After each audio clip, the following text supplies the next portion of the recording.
Here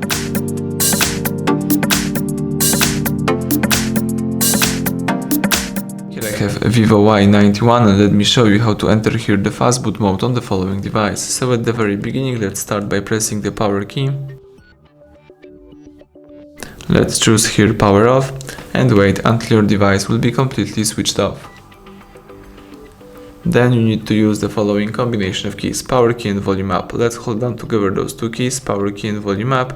Keep holding both keys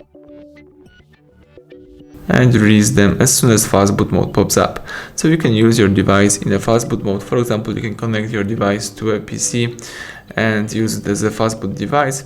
Here you can also navigate by using both volume keys and confirm options by pressing power key. As you can see here, you can enter the recovery mode, or you can simply quit the Fastboot mode by choosing reboot. Let me choose reboot, press power key, and let's wait until your device will be ready to use.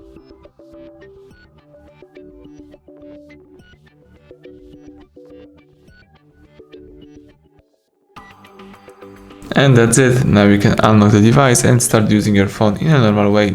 Thank you for watching. Please subscribe our channel, leave thumbs up under the video.